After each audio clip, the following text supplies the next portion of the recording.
இந்திய வரலாற்றில் ஒரு ஒப்புமையற்ற பிரதமர் வந்தார்ன்னு சொன்னால் அது சமூக நீதி காவலர் விபி சிங் அவர்கள்தான். காரணம் என்னவென்று சொன்னால் முழுக்க முழுக்க அவர் அந்த பதவிக்கு மிக தகுதியானவர். பிளாட்டோ ஒரு முறை ரிப்பப்ளிக் என்று சொன்ன தன்னுடைய மிகப்பெரிய ஒரு ஆய்வு நூலில் பதவிக்கு யார் தகுதியானவர் என்ற ஒரு கேள்வியை கேட்டு அதற்கு ஒரு பதில் சொன்னார். இது நீண்ட காலமாக வரலாற்றில் பதிவாகி இருக்கிற ஒரு செய்தி.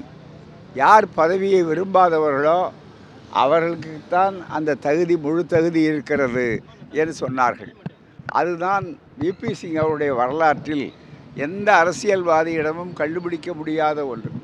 இரண்டாவது முறை ஐக்கிய முற்போக்கு தேசிய ஜனநாயக முன்னணி மிக முக்கிய அளவிற்கு அவர்கள் அமைத்த கூட்டணி வெளிய அளவிற்கு கொஞ்சம் வெளி ஆதரவை வரக்கூடிய சூழ்நிலை இருந்தாலும் கூட அப்போது ரெண்டாவது முறை இந்தியாவினுடைய அத்துணை தலைவர்களும் விபி சிங் அவர்கள் தேடி நாடி சென்று நீங்கள்தான் மீண்டும்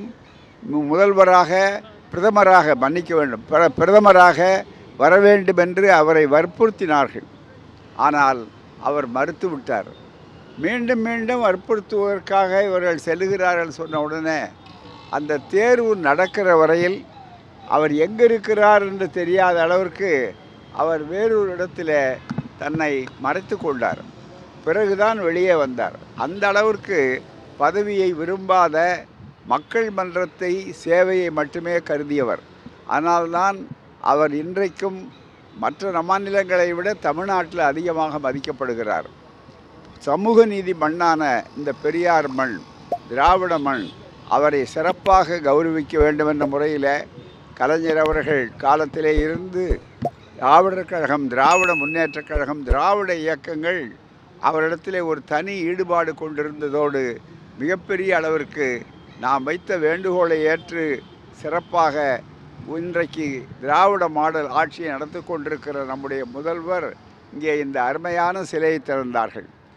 அவருக்கு முதல் முறையாக இந்தியாவிலே சிலை திறந்தது என்பது தமிழ்நாட்டில்தான் என்ற பெருமையும் அந்த சிலைக்கின் கீழே நாம் நின்று கொண்டிருக்கிறோம் என்ற சிறப்பும் தனித்துவம் வாய்ந்த ஒன்று. இன்றைய காலகட்டத்தில் அவருடைய பணி, அவர் தொண்டு தொடர வேண்டிய அவசியம் இருக்கிறது. ஏனென்றால் அவர் 27% கொடுத்தாலும் அது ஒரு துவக்கமே தவிர அது ஒரு முடிவல்ல. ஆகவே தான் அதை தொடர வேண்டும் என்ற எண்ணம் இன்றைக்கு அவர் அன்றைக்கு எதிர்த்தவர்கள் இன்றைக்கு அவருடைய கருத்தை ஏற்றுக்கொண்டிருக்கிறார்கள். எனவே தான் சமூக நீதித்துறையில் மிக முக்கியமாக நீதித்துறையில் சமூக நீதி, தனியார் துறையில் சமூக நீதி, இடஒதுக்கீடு, அதே போல் இன்னும் எண்ணிக்கை 50% என்று எந்த விதமான ஒரு தடையும் கிடையாது. அரசியல் சட்டத்தில் அது போக்கப்பட வேண்டும். அது செயற்கையாக நீதிமன்றங்களால் உருவாக்கப்பட்டது என்பதை வலியுறுத்தி கொண்டு வருகிற காரணத்தினால அதுவும் விரைவில் வெற்றி பெற வேண்டும்.